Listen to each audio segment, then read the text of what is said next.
al maestro Jesús Lemus, maestro de maestros, a quien admiramos y respetamos. Usted lo sabe, en esta familia de la que siempre forma parte, porque creo que sus comentarios desde el conocimiento de los problemas sociales en México enriquecen este espacio libre como el viento, y por eso y más también le pido que busque sus libros, como el más reciente, bueno, miento, el penúltimo y el último, porque hablan de los tiempos de Calderón, el licenciado, y de Jaque a Peña Nieto y su imperio de corrupción sobre el copetón, más lo que nos presente próximamente el querido Jesús Lemus, a quien saludo con mucho gusto. ¿Cómo estás, Jesús? Muy buenas tardes acá, muy buenas tardes, noches, donde te encuentres. ¿Qué tal, mi querido Vicente? Te saludo con mucho gusto y te mando un fuerte abrazo hasta la calidez donde andas allá. No sé dónde estés o donde estés, te deseo lo mejor siempre de la vida. Te mando un abrazo por acá, ya es noche y bueno, estoy a tus órdenes. Siempre un placer estar contigo, siempre un gusto poder platicar, mi querido Vicente, y más en una noche de viernes fría y lluviosa por acá. Ando en Califas, mi querido Eso.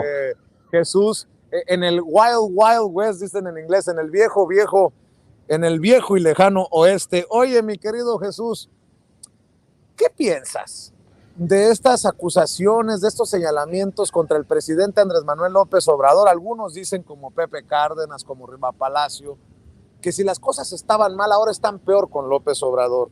De hecho, en la revista digital MX hasta publican algo así como el riesgo de culpar a Calderón, como en la mayoría de los problemas en el caso de los sacerdotes jesuitas, solo por mencionar ese caso.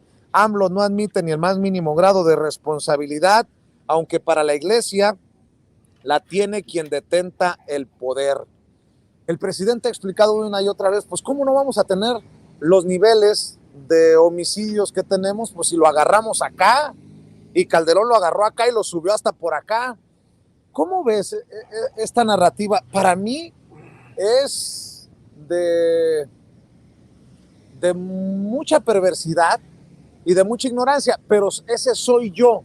¿Qué piensas tú, Jesús, de esto? Yo empato con tu punto de vista, Vicente. Creo que los conservadores se han hecho valer de ese discurso chingaquedito que está todos los días en todos los medios, donde siempre tratan de manipular, por supuesto, el discurso. Tomando en cuenta la realidad de las cosas, pues hay que analizarlas a fondo, como siempre debe de ser esto. Creo que el presidente López Obrador no podemos negar, y hay que insistir mucho, mucho, mucho hasta el cansancio, no podemos negar que la ola de violencia que tenemos en México, pues sin duda alguna es resultado de la perversa negociación que tuvo en su momento Felipe Calderón, Genaro García Luna con el narcotráfico. Ellos fueron los que le dieron todo ese poder, todo ese crecimiento al narcotráfico, a los grupos del crimen organizado y a los grupos de delincuencia organizada.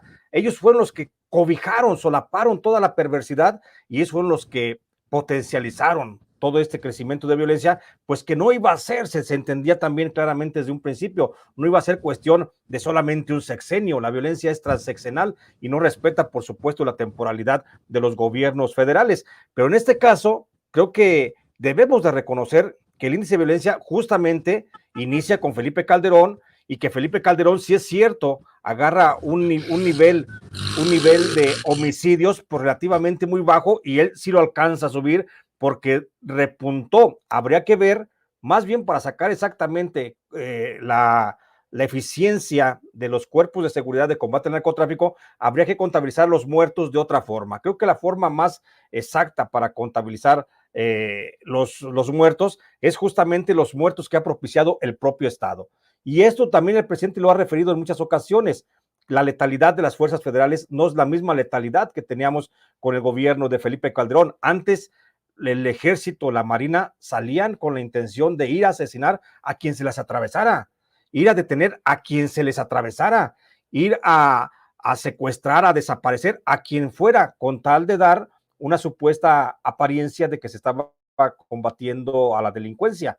Hoy las fuerzas federales en las calles vemos que su nivel de letalidad ha bajado mucho, no son tan violentos como antes, respetan más los derechos humanos. Hoy hay una relación, sí hay todavía algunos eventos, pero son realmente aislados. Hoy hay una relación de Estado, de derecho, con las fuerzas federales, pues muy, muy acertada. Entonces, creo que sí es no de mal gusto, es de una miopía intencionada, el hecho de querer decir, hoy tenemos 120,000 muertos, cuando fueron los 120,000 muertos de Felipe Calderón, pero como dice el presidente, están muy arriba. Pero lo que debemos de no perder de vista es eso, mi querido Vicente. Fue Felipe Calderón y Genaro García Luna los que le dieron toda esa posibilidad de crecimiento del narcotráfico, y lo que estamos viendo hoy, la ola de violencia, pues es un efecto de aquellos tiempos, de cómo se posicionaron los grupos, y que ha costado pues ir desarticulando, ir haciendo por allí el combate al narcotráfico, que también, bueno, habría que ver qué es lo que está fallando en el actual gobierno en la estrategia de seguridad, porque también hay que reconocer una cosa. Nunca como antes, Vicente, nunca como antes se había atacado el problema de la delincuencia desde su raíz, como lo ha dicho el presidente.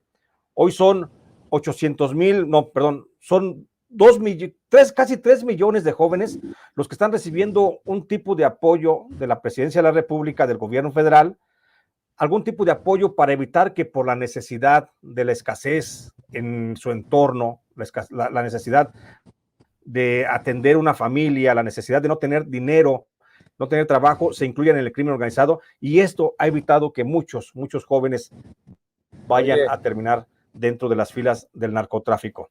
Sí, Vicente. Oye, Jesús, en la entrevista con El País, sí, que no sé a quién chingados le pareció importante